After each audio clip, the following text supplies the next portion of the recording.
They either want to destroy Ukrainian statehood by force of arms or by politics, and they're happy for either. Ukraine's President Volodymyr Zelensky has welcomed new US sanctions on Russian oil. Donald Trump has placed the sanctions on the two biggest Russian oil companies after the Kremlin rejected his proposal to freeze the war in Ukraine along the current front line. Here he is speaking during a press conference at the White House last night. They're massive sanctions, and sanctions on oil. The two biggest oil companies, among the biggest in the world, but they're Russian. They do a lot of oil. And hopefully it'll push, hopefully he'll become reasonable, and hopefully Zelensky will be reasonable too. You know, it takes two to tango, as they say. Well, thus far, Moscow has called the measures counterproductive. Let's speak now to Dr. Adi Imshirovich, author and lecturer in energy systems at the University of Oxford. Adi, forgive me. Dr. Adi Imshirovich, thanks very much for being with us. Good afternoon. Look, can you tell us a little bit more about the details of these sanctions? What are they sanctions on? What do they mean? Well, the sanctions are quite interesting because they seem to be well coordinated with UK and Europe. I think that probably the most important part of the US sanctions is sanctioning or blacklisting two biggest oil producers in Russia, Rosneft and Lukoil. As you know, Rosneft Sechin is run by Igor Sechin, who is a very close friend and confidant of Vladimir Putin. Rosneft produces almost 4 million barrels of oil each day, and Lukoil is also a big producer, about 1.5 million barrels. So together they produce almost a half of all the Russian exports. So that's really major. On top of that, you've got UK sanctions, a number of companies, individuals, and so on. And Europe also has added sanctions. We don't have all the details of European sanctions, but seems to be well coordinated, which is quite refreshing for a change. Given that Russia sells so much oil sort of outside the West to China and India particularly, will these sanctions affect their ability to do that? I think they will. Secondary sanctions can work very well, unlike earlier G7 sanctions on capping the prices of oil, which really in reality never worked. The only sanctions that did work were European and UK sanctions to refuse to buy Russian oil. So Russia was forced to move this oil eastwards to India and China. So India ended up, Russia roughly exports 4.5 million barrels of oil, which is crude oil and products. And India buys out of that volume probably up to 2 million and China up to 2.5 million. So that's very, very serious for those two countries, particularly for China, because they've been very, very close to politically to Vladimir Putin. Should we think of Russia like fundamentally as an energy-driven nation? Is Russia's economy basically all about oil? Well, yes, absolutely. Oil is the lifeblood of the Russian economy. It's a very old economy based on, carbon, fossil fuels such as gas. Gas was very strategic, and of course, Europe was the biggest buyer after the invasion. That has almost stopped. Now we have crude oil, which is basically, from the revenue point of view, supplying Russian budget by almost a third.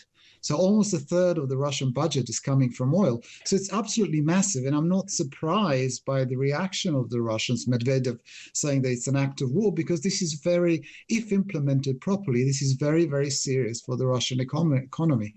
I mean, one has to ask, if this could be so impactful, if this hurts Russia so badly, why it wasn't done a year ago, even 2 years ago. Is there a good reason for that? Oh, absolutely. The Biden administration was very explicit about it. They didn't want to implement it because they didn't want the prices of oil to go up. Price of oil go up, gasoline prices go up. Americans are not happy.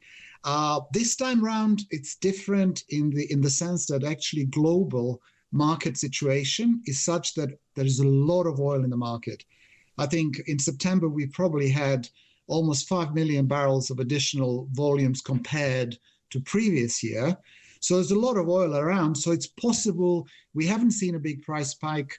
If we had a normal balanced market of, say, 2 years ago, this this announcement would have probably raised the prices by $20, $30 a barrel, but it hasn't. It's gone up by $5 a barrel, and that's because of the current situation. But you've raised a very good point. How far is Donald Trump going to go if we have an oil going up another $5 or $10? Will he stick to these policies or not? Because he doesn't want oil prices to go up either. I mean, does that suggest that there's a time limit on these policies? That really he's only got a limited period of time to play with before actually, it does begin to impact the oil price? Well, he has affected oil price. I think the market is just waiting for the infamous taco trade, whether Donald Trump is going to stick to it or not. I think UK and Europe will definitely continue with their sanctions. They will make a dent, but it's really the United States that matters. Having said that, Donald Trump, I think, already said that, look, I think hopefully we'll sign a peace agreement, and hopefully, I mean, I'm paraphrasing, that these sanctions will not be for long. Yeah. Look, thank you very much indeed. That is Dr.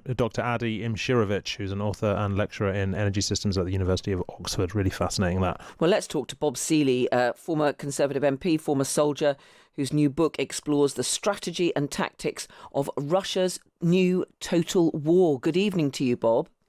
Hi, good evening, Carol. Really good to have you with us. Just as we're speaking, we're getting a few details of the sanctions which President Trump is to impose on Russia for the first time, targeting oil companies Lukoil and Rosneft, apparently in a further sign of his frustration. Do you think sanctions on Russia are going to make much difference? I mean, the simple answer is it depends what they are, and it depends how they are enforced.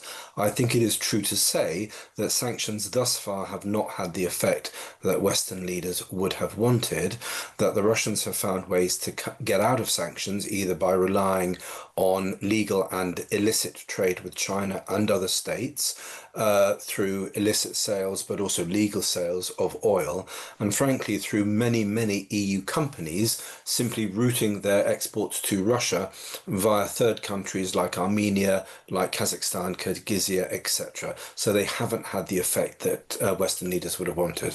Yeah, and we're told that these are going to be targeting the oil companies Lukoil and Rosneft, but targeting two big oil companies. As you say, the Russians seem to be finding ways around this. They are, and the slight problem with some of the things that President Trump says is that he talks tough on things, but he doesn't necessarily then follow through. So he was saying, we may send Tomahawk missiles, etc., but then that seems to have faded into nothing anyway, even if they would have made a difference. And I'm pretty skeptical about whether they would have made a difference. So it's great to have these sanctions, or it is potentially valuable, and they have worked against other countries, but Russia has a very, very sophisticated system for breaking these sanctions, for getting around them. And frankly, lots of companies, especially sadly in Europe, are very complicit in avoiding sanctions or avoiding the sanctions regime by routing exports through third countries, which, if you look at, for example, EU exports to Armenia, they've shot up by, multiples of hundreds, if not thousands, since the war, because they're simply going to Russia, but they're going via third countries. Now, I know that for your book, you've spent a lot of time on the front lines in Ukraine, seeing how the war is actually being conducted. I mean, do those Ukrainian soldiers on the front line, do they really still look to President Trump to do something to help them to actually win this war? No, look, I think Ukrainians have been concerned about Trump and frankly disappointed. I think one shouldn't, I think it's important to say they weren't particularly blown away by Biden, because they felt that Biden was far too, what's the word I'm looking for, was very hesitant in some of the actions, because the Americans are very concerned about escalation and having a direct confrontation with Russia. That is a very good reason, I should say, to be hesitant. But the argument put forward by some, I think with some justification, is that that was part of a Russian sort of psychological operation in order to threaten the West, in order to threaten nuclear war, that they do on a very, very regular basis. But it's primarily or overwhelmingly a form of psychological manipulation in order to isolate Ukraine and prevent military supplies going through. Bob, do stay with us. We're just going to go live to the White House, where President Trump and Mark Rutte are meeting and are talking right now. I think it was on the day when you were in Israel and in Egypt, this tremendous success you had under your leadership, bringing peace to the Middle East. And then we texted each other and said, and the next big thing has to be Ukraine, Russia. And I want to help, NATO wants to help, my colleagues want to help to basically deliver on your vision of peace in Ukraine. And I really want to thank you for everything you're doing, including breaking the deadlock with Putin, starting the dialogue in February when you came in as president in January, but also for everything you did with NATO. The fact that we are now at this 5%, the huge success in The Hague at the NATO summit, the fact that Europeans are also stepping up when it comes to Ukraine, basically the weapons from the US being delivered to Ukraine, paid for by allies, and the Europeans coming together to discuss how can we sustain Ukraine post the peace deal. All of this is evidence of your leadership of pushing the Europeans and the Canadians to do more, to deliver, and to equalize in spending with the US. So on all of this, and today we will talk more on how we can really bring Ukraine to the next phase and get this terrible war, and all the bloodshed ended. And as you know, we are going to be making a big trip next week. Some of you are going with us. We'll be going to Malaysia, South Korea, and Japan. In South Korea, I'll be meeting with President Xi of China. We'll have a pretty long meeting scheduled. We can work out a lot of our questions and our doubts and our tremendous assets together. So we look forward to that. I think something will work out. We have a very good relationship. But that'll be a big one. We canceled the meeting with President Putin. It didn't feel right to me. It didn't feel like we were going to get to the place we have to get, so I canceled it. But we'll do it in the future. But next week we'll be with many of you in those locations that I told you. Then it's back to Washington. So thank you very much, everybody. Yeah, please. Mr. President, can you tell us a little bit about why you're elevating sanctions against Russia right now? I just felt it was time. We've waited a long time. I thought that we'd go long before the Middle East. And Mark, as you know, we did the Middle East plus 7. So we did 7 different wars from Pakistan and India to so many. Azerbaijan, Armenia, which they said was impossible to do. All these wars I did, and the one that we have left, we have 1 left. It'll be 9. We have 1 left, and I think we'll get that done too. I think we're on our way to getting it done. We have to. Mr. President, please. Mr. President, do you have a timeline for when you think this war is going to be over because of your leadership? No, I don't have a timeline. You can't have in war. It's hard to have a timeline. You know, so many things happen in war. Go ahead. What about Tomahawk missiles? Putin is definitely Well, the problem with the Tomahawk that a lot of people don't know, it'll take a minimum of 6 months, usually a year, to learn how to use them. They're highly complex. So the only way a Tomahawk is going to be shot is if we shot it, and we're not going to do that. But there is a tremendous learning curve with the Tomahawk. It's a very powerful weapon, very accurate weapon, and maybe that's what makes it so complex. But it will take a year. It takes a year of intense training to learn how to use it. And we know how to use it, and we're not going to be teaching other people. It's too far out into the future.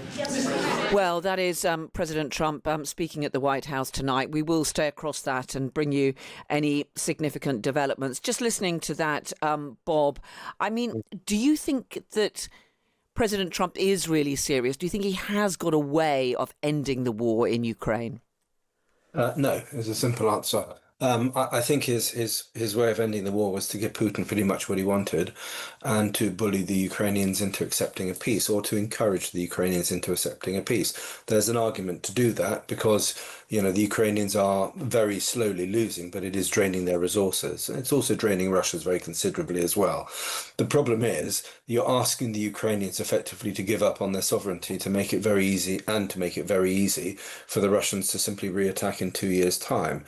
And the Ukrainians, they're very desperate and they're pretty tired, but they also know that if they agree to getting rid of Zelensky, effectively to abandoning much of their armed forces, then they will simply be sitting ducks for when Putin stages a provocation in a year or 18 months or 3 years down the line, as soon as he's rearmed and he's sort of built up a little bit of funds to engage in round two of war. So what's on offer is simply not acceptable to the Ukrainians. It's completely up to the Ukrainians to decide when they want to seek peace and on what terms. So, I'm very wary of all these armchair generals who say they should do this and do that. It's up to them and their people to decide, what their future is to be.